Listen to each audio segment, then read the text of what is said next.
Former state and national homeland security advisor Juliette Kayyem is one of 7 announced candidates for governor. She jumped into the race last month with this web video. Everybody is for job creation. The what is no longer debatable. But the question is how now? How do we get there? And the only way to do that is to prepare for the jobs that are going to be Massachusetts jobs. In Massachusetts, there's only one way, and it's forward. I am not a career politician. I don't believe in luck. I believe in preparedness. And Juliette Kayyem joins us. Welcome, Juliette. Thank you for having me. Well, you've been on the show 100 times, yes, and CNN several thousand times, but never in this capacity. What's it like, flipping from being commentator, advisor, to being the person running for It's different. I describe myself as a mere mortal, but it's important that I think people from all backgrounds step into the political arena, and it didn't come at a moment. It's not something you wake up and you actually need to prepare yourself, talk about preparedness, but eventually it's not about me or any of the other candidates. It's about what can you deliver to the State House. And so I won't deny that it's a very different role, but it's one that has been really exciting. If you sort of start to become cynical about democracy, get out on the campaign trail. What was the germ? What was the thing that got you going on this? Oh, a number of people had approached me and talked to me about the kind of management experience I had, state and federal government, and I sort of describe what I do as complex problems, which we have, and try to get people to work together across all different aspects of society, private, public, small businesses, corporations. I mean, I sort of make government work, and have been put in that role by 2 presidents and this governor. And so as I started to think about what I could bring to the State House, essentially you have to hope that people will listen and that they will find this kind of background and my background important. I'm a mother of 3, so I can relate to a lot of the struggles of families. I come from a family of Lebanese immigrants, so I adore the part of Massachusetts that embraces people and brings them all in, and that's the kind of attitude that I would bring to the State House. I was thinking about you today because in your former role as either state or national homeland security advisor, you would have been involved in this thing going on in Washington, D.C. At least a dozen dead, 1 gunman that they've identified. But as a leader, I mean, this is the kind of thing that everybody in the state would be looking for you. We've had things in our backyard. We had the bombings. But this is one of those things that reaches that level along Aurora or Newtown because it involves guns. Would you, as governor, be having a discussion about guns again as a result of this? Absolutely. I mean, there's no question about it. So I'm very careful because, as we both know, having been in the media, you have to be very careful about what's unfolding. But it looks like maybe 1, possibly 2 gunmen. And this is the kind of crisis that people care about, right? And when I talk about what I can bring to the State House about managing in crisis, whatever the crisis may be, it has to be sort of a level of calmness, a level of understanding of how to put the pieces together, and then responding with the right solution. So the right solution may not be obvious on day 1, but it may be obvious on day 5 or 6 or 7. So it's also looking at the long haul. I sort of say that the problems we face as a state are, let me put it a different way. I've been to a lot of other states, and I always like to say, we're not perfect. We're in great shape. We are a beacon to other states. So I'm a strong proponent that if I'm not the Democratic nominee, we want a Democratic governor, because we are a model for so many other states, from gay rights to immigration. And so that's an important role. And guns, right? And even if we fail at what we want to do, the fact that we keep pushing and that this governor kept pushing despite everyone saying, why are you taking this issue on? It didn't happen here. It happened next door. That's important. I come from I started my career as a civil rights attorney and litigated lots of cases for access for women, Title IX, women entering the Virginia Military Institute and the Citadel.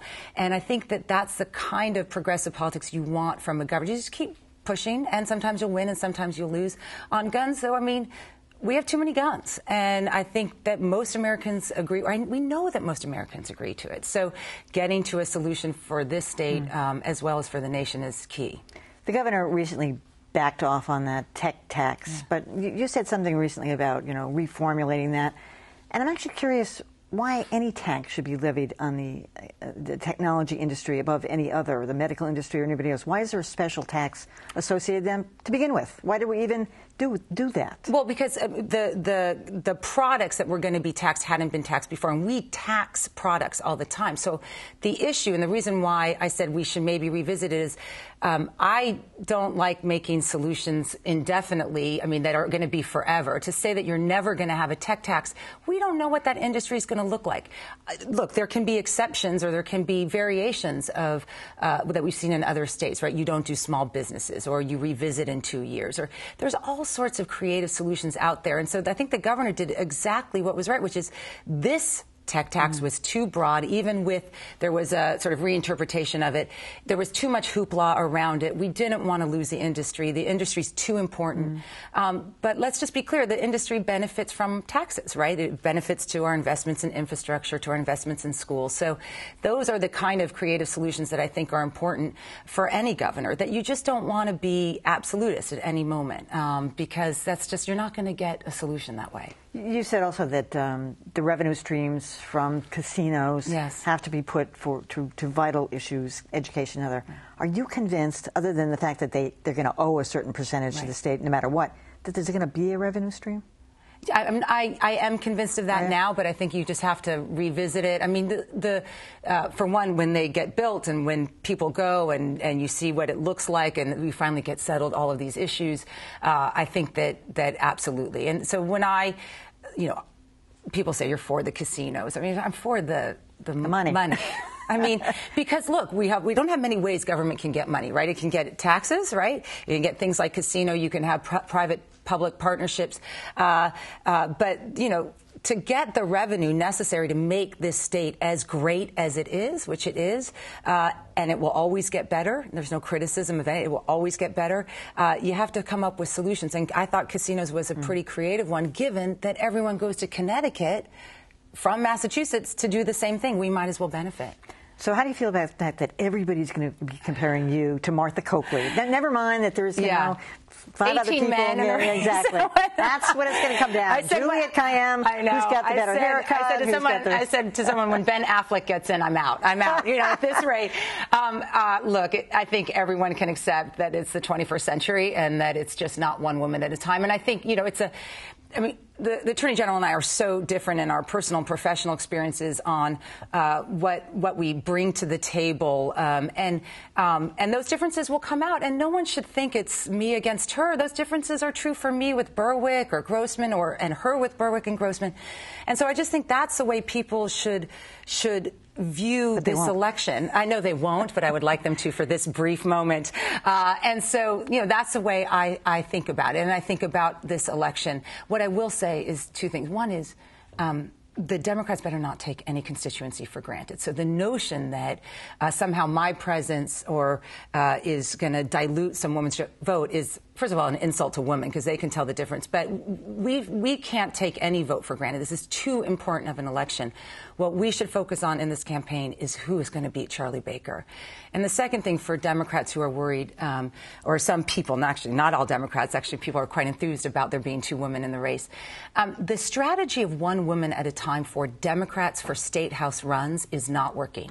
We have 1 female Democratic governor in the entire United States, Maggie Hassan up in New Hampshire. She's great. She's not enough.